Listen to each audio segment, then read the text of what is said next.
Assalamualaikum warahmatullahi wabarakatuh.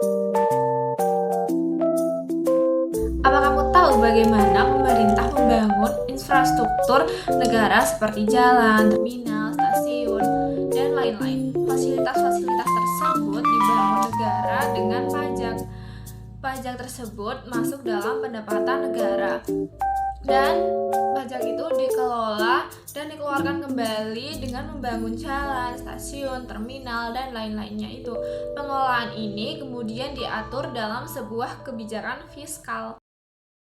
Kebijakan fiskal yaitu strategi atau kebijakan yang diterapkan oleh pemerintah demi menjaga pemasukan dan pengeluaran keuangan negara.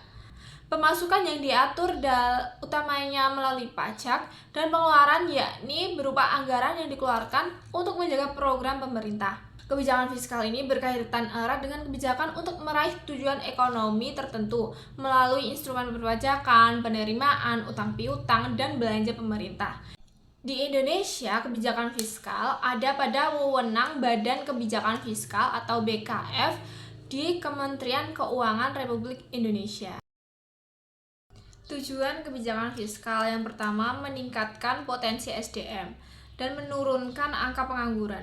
Dengan meningkatkan kualitas SDM, diharapkan tenaga kerja usia produktif memiliki keahlian dan kompetensi yang memadai serta mampu bersaing dalam dunia kerja nasional maupun internasional. Hal ini secara tidak langsung menaikkan taraf ekonomi negara. Yang kedua, menjaga stabilitas harga. Dan yang ketiga, memacu pertumbuhan ekonomi negara. Untuk meningkatkan pertumbuhan ekonomi negara, kebijakan fiskal diharapkan banyak berinovasi baru dalam bidang perekonomian sebagai solusi untuk meningkatkan perekonomian dan juga memegang selaku pemangku kebijakan. Yang keempat, mendorong laju inflasi. Laju inflasi dapat didorong untuk meningkatkan perekonomian dan kepercayaan para investor akan stabilnya perekonomian suatu negara. Dengan iklim investasi yang baik, investor akan tertarik untuk berinvestasi dan mengucurkan dananya sehingga negara juga bisa menarik pajak yang lebih banyak. Instrumen kebijakan fiskal yang pertama ada pajak. Pada sektor instrumen kebijakan fiskal yang dapat dikontrol untuk memengaruhi naik dan turunnya daya beli masyarakat. Yang kedua, pengeluaran belanja. Instrumen ini dilakukan jumlah nilai belanja dapat dikurangi atau ditambah sesuai kebutuhan dan situasi keuangan negara. Yang ketiga, obligasi publik. Obligasi cukup dikenal dalam bidang investasi di mana rakyat memiliki dana ditawarkan untuk membeli suatu surat berharga dari negara dan negara akan mencicil utang tersebut melalui bunga pinjaman. Berikut merupakan contoh kebijakan fiskal yang ada di Indonesia pada tahun 2022 yang bertemakan fokus pada pemulihan sosial ekonomi.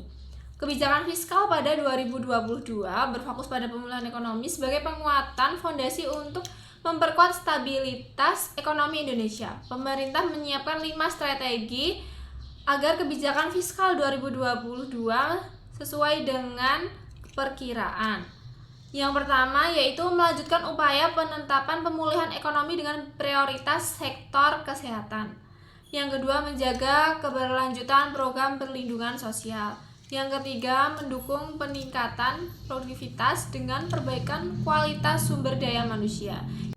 Yang keempat, optimalisasi pendapatan, penguatan penyerapan yang lebih baik dan inovasi pembiayaan. Dan yang kelima, menjaga pelaksanaan kebijakan fiskal pada 2022 agar berjalan. Berikut ini kebijakan fiskal 2022 yang dilakukan secara efektif, prudensial, dan berkelanjutan. Seperti pendapatan negara dari 10,18 sampai ke 10,44% dan yang lain sebagainya, belanja negara, keseimbangan primer, sampai nilai tukar nelayan.